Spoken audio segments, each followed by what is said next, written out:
नमस्कार। शिव महापुराण में आप सभी का स्वागत है।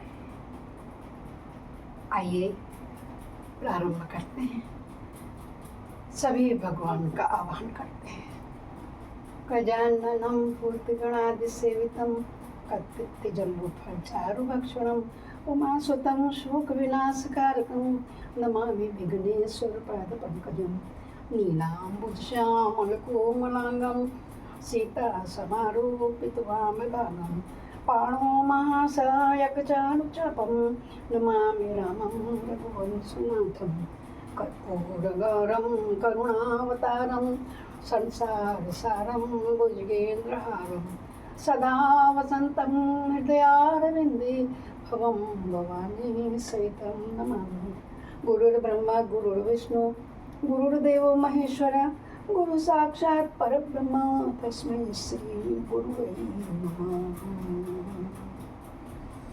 त्वमेव माता च पिता त्वमेव बन्धुश्च सखा त्वमेव विद्या द्रविणं त्वमेव सर्वं मम देव आनंदे आनंद कर सब संकट दूर। जो सेवक शरण पड़े सदा रहे भरपूर। तुम दाता हम मांगता दिया तुम्हारी खाए। तुम ऐसी दाता जगमाता छोड़ तुम्हें कहाँ जाए।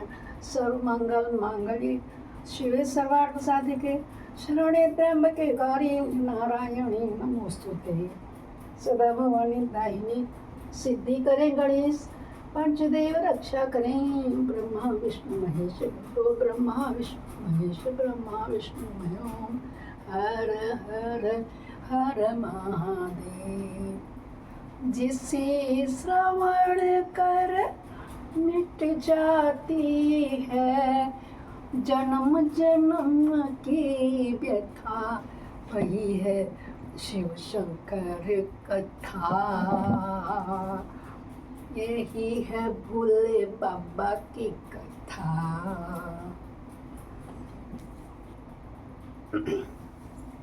सभी शिव पुराण सुनने वालों को मंजू पंत का अपने चैनल से सादर स्वागत है, आभार अभिनंदन है। कल हम लोगों ने 32वां अध्याय अध्ययन किया था। आज हम शिव महापुराण के रुद्र संहिता के 33 और 34वें अध्याय का अध्ययन करेंगे। दोस्तों, इसमें प्रथम गणों सहित वीरभद्र और महाकाली का दक्ष यज्ञ विध्वंस के लिए प्रस्थान था।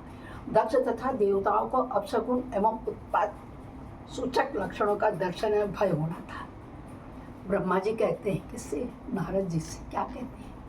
हे नारद, महेश्वर के इस वचन को आदरपूर्वक सुनकर वीरभद्र बहुत संतुष्ट हुए।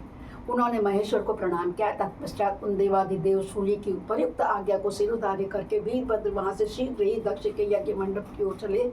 भगवान शिव ने केवल शोभा के लिए उसके साथ करोड़ों महावीर गणों को भेज दिया, जो प्रलयाग्नि के समान तेजस्वी थे। वे कौतूहलकारी प्रबल वीर प्रथम गण वीरभद्र के आगे और पीछे भी चल रहे थे। काल के भी काल भगवान रुद्र के वीरभद्र सहित जो लाखों पार्षद गण थे, उन सबका स्वरूप रुद्र के ही समान था। उन गणों के साथ महात्मा वीरभद्र भगवान शिव के समान ही वेशभूषा धारण किए रथ पर बैठकर यात्रा कर रहे थे। उनके 1 सहस्त्र भुजाएं थी, शरीर में नागराज लिपटे हुए थे। वीरभद्र बड़े प्रबल और भयंकर दिखाई देते थे। उनका रथ बहुत ही विशाल था। उसमें 10,000 सिंह जोते जाते थे, जो प्रयत्नपूर्वक उस रथ को खींचते थे। उसी प्रकार बहुत से प्रबल सिंह, शार्दूल, मगर, मत्स्य और सहस्त्रों हाथी उस रथ के पार्श्व भाग की रक्षा करते थे।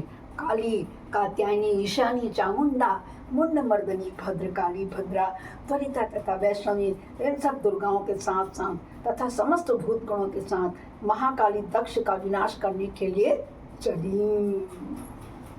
दोनों जटाओं से, एक से महाकाली और एक से वीरभद्र पैदा किया था ना, जब भयंकर उनका रूप का वर्णन किया, जो दक्ष के यज्ञ को भंग करने जा रहे हैं।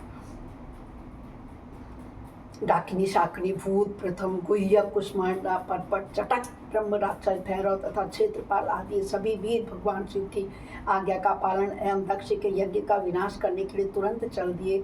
इनके सिवा 64 गणों के साथ योगिनियों का मंडल भी सहसा कुपित हो दक्ष यज्ञ का विनाश करने के लिए वहां से प्रस्तुत हुआ। इस प्रकार कोटि कोटि गण एवं विभिन्न प्रकार के गणाधीश वीरभद्र के साथ चले। उस समय भेड़ियों की गंभीर ध्वनि होने लगी। कैसे बोलते हैं ना गंदा भेड़िए लोग, नाना प्रकार के शब्द करने वाले शंख बजने लगे। सॉरी, यहाँ पर भेड़ियों नहीं है, भेड़ियों है। ये भेड़ियों का अर्थ भेड़ नहीं है, भेड़िया नहीं है। जो शंख ध्वनि और वो ध्वनि होते हैं ना, शुभ भेड़ कहते हैं उसको। नाना प्रकार के शब्द करने वाले शंख बज उठे, भिन्न भिन्न प्रकार की सींगें बजने लगी। महामुनि सेना सहित वीरभद्र की यात्रा के समय वहाँ बहुत से सुखद शगुन होने लगे। इस प्रकार जब प्रथम गणों सहित वीरभद्र ने प्रस्थान किया तब उधर दक्ष तथा देवताओं को बहुत से अशुभ लक्षण दिखाई देने लगे। तेवर से यज्ञ विध्वंस की सूचना देने वाले वित्त उत्पाद प्रकट होने लगे। दक्ष की बाईं आंख, बाईं भुजा और बायां जांग, बायां पूरा अंग ही, बाईं भुजा बाईं जांग फड़कने लगी। तात वाम अंगों का यह फड़कना सर्वदा अशुभ सूचक होता है। सबको पता है ना कि ये जो हमारा वाम अंग है ना, आपको अपोजिट दिखाई देते होंगे। मैं ये लेफ्ट है मेरा, ये राइट है भगवान जी की साइड को। तो ये जो बायां अंग जब कुछ भी फड़कता है, चाहे आँख, नाक, कान, मुख, बायां हाथ, पैर, अंग, पैर सब, तो ये अशुभ कार्य होता है, तो कुछ शुभ सूचना नहीं मिलती।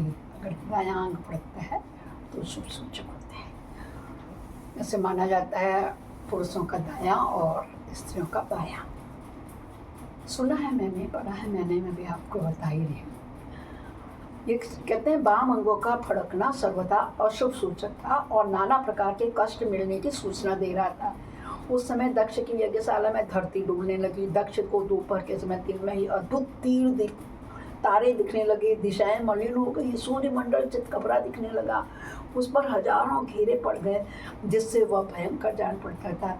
बिजली और अग्नि के समान दीप्तिमान तारे टूट टूट कर गिरने लगे और वह भी भयानक अपशगुन होने लगे। इसी बीच में वहाँ आकाशवाणी प्रकट हुई। फिर आकाशवाणी हुई, देखो आकाशवाणी प्रकट हुई जो संपूर्ण देवताओं और विशेषतः दक्ष को अपनी बात सुनाने लगी। आकाशवाणी क्या बोली?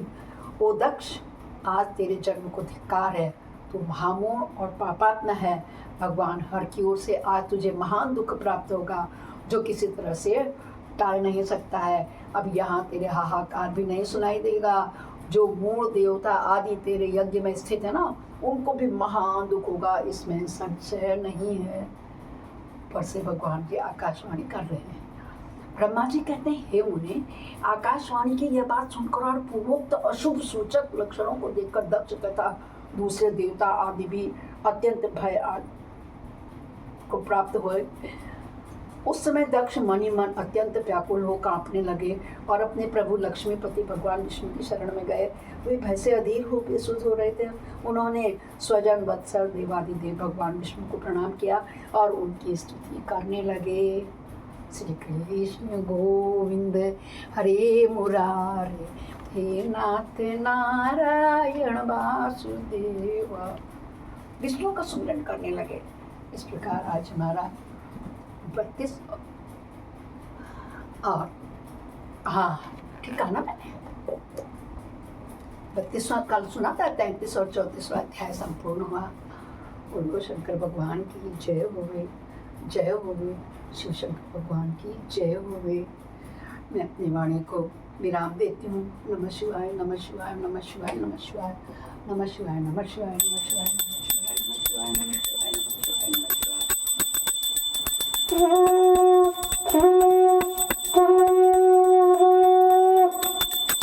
शिवाय, नमः शिवाय। ओम नमः शिवाय, ओम नमः शिवाय, ओम नमः शिवाय। अपराध सहस्राणि क्रियन्ते अनिशम्या दासोऽमिति मम त्वं क्षम्यस्व परमेश्वरी। आवाहनं न जानामि विसर्जनं पूजां च न जानामि, क्षम्यतां परमेश्वरी। मंत्रहीनं क्रियाहीनं भक्तिहीनं श्रीश्वरी। यत् पूजितं मया देवी परिपूर्णं तदर्शने। हे दुर्गा माता, हे शक्ति माता, हे सरस्वती माता, आपकी जय होवे।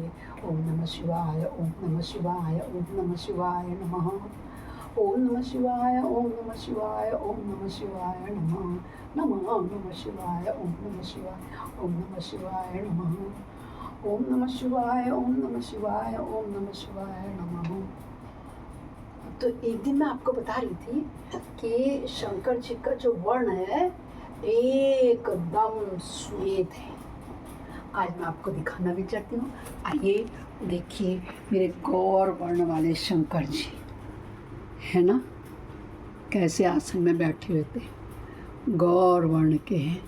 कर्पूरगारम करुणावतारम संसार सारम भुजगेंद्रहारम सदा वसंतम हृदयारविंदे भवम भवानी सहितम नमामि, भवम भवानी सहितम नमामि। दिखाई दे रहे हैं ना, भवानी के सहित बैठे हुए हैं। ये मेरे गौर वर्ण वाले, ये मेरे श्याम वर्ण वाले, मेरी माँ दुर्गा, मेरे सिद्धिदाता गणेश, मेरे शंकर भगवान जी। वो मेरी माँ भी बैठी है, देखो। बोलो हर हर हर महादेव।